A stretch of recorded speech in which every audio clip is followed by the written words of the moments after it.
Ibu, bapak, saudara-saudari, adik-adik, para sahabat Tuhan Yesus di Paroki Sanoyo Samedari dan di Stasi Santo Tomas Sayegan, juga para sahabat Tuhan Yesus dimanapun Anda berada. Berkah dalam, salam semangat, sehat selalu dan senantiasa berbahagia. Kembali marilah kita belajar ilmu sejati pada hari Sabtu tanggal 29 Januari tahun 2022, hari biasa pekan ketiga. Kita mengawali belajar ilmu sejati kita dengan berdoa dalam nama Bapa, Putra, dan Roh Kudus. Amin.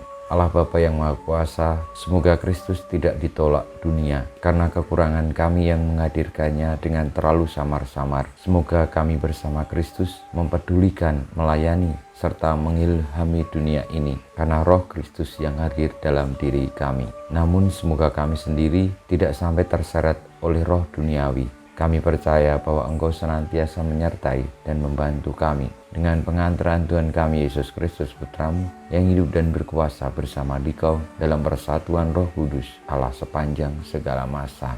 Amin. Para sahabat Tuhan Yesus terkasih, kita akan belajar ilmu sejati dari Injil Yesus Kristus menurut Markus bab 4 ayat 35 sampai dengan 41.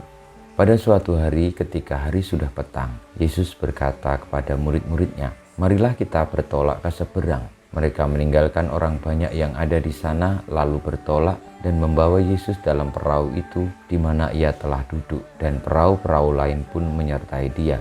Lalu mengamuklah taufan yang sangat dahsyat dan ombak menyembur masuk ke dalam perahu sehingga perahu itu mulai penuh dengan air. Pada waktu itu, Yesus sedang tidur di buritan di sebuah tilam. Maka murid-murid membangunkan Yesus dan berkata kepadanya, "Guru, engkau tidak peduli kalau kita binasa?" Yesus pun bangun menghardik angin itu dan berkata kepada danau, "Diam, tenanglah." Lalu angin itu reda dan danau pun menjadi teduh sekali.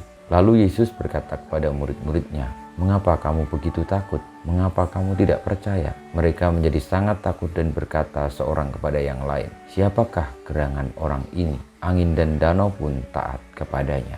Demikianlah sabda Tuhan, terpujilah Kristus.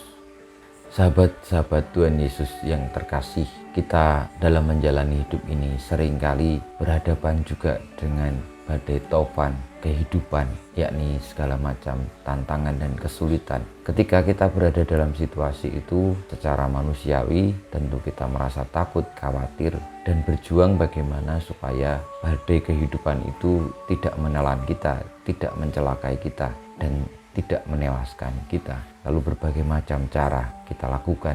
Saudara-saudari yang terkasih, Tuhan Yesus mengajarkan kepada kita bagaimana menghadapi gelombang badai kehidupan dengan selalu mempercayakan diri kepada Sang Sumber Hidup. Karena sebenarnya kekhawatiran sebagai manusia itu wajar. Namun kita tidak perlu untuk begitu takut karena kita menyadari bahwa hidup di dunia ini adalah jalan menuju kepada kehidupan yang abadi. Maka kekhawatiran dunia itu cukuplah berhenti pada kekhawatiran saja. Jangan sampai lalu itu menguasai seluruh hidup.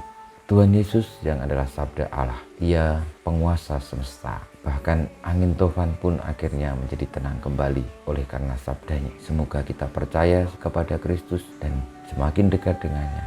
Sehingga di dalam menjalani gelombang kehidupan, badai, tantangan, dinamika perjuangan kita menyadari bahwa akan ada selalu pertolongan yang diberikan Tuhan. Dan kita menyadari bahwa badai dunia ini tidak akan selamanya terjadi selama kita hidup. Itu semua merupakan bagian dari perjalanan hidup. Ketika kita percaya, kita taat kepadanya, kita menyerahkan diri sepenuhnya kepada Allah dengan terus mengupayakan perjuangan manusiawi yang benar dan baik, maka jalan keselamatan akan diberikan kepada kita. Kemuliaan kepada Bapa dan Putra dan Roh Kudus seperti pada permulaan, sekarang, selalu, dan panjang segala abad. Amin.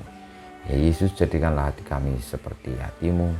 Tuhan bersamamu dan bersama rohmu kita semua, hidup kita, perjuangan kita untuk memiliki iman yang teguh dalam menghadapi gelombang kehidupan ini. Senantiasa dibimbing, dilindungi, diberkati Allah yang Maha Kuasa, Bapa, Putra, dan Roh Kudus. Amin.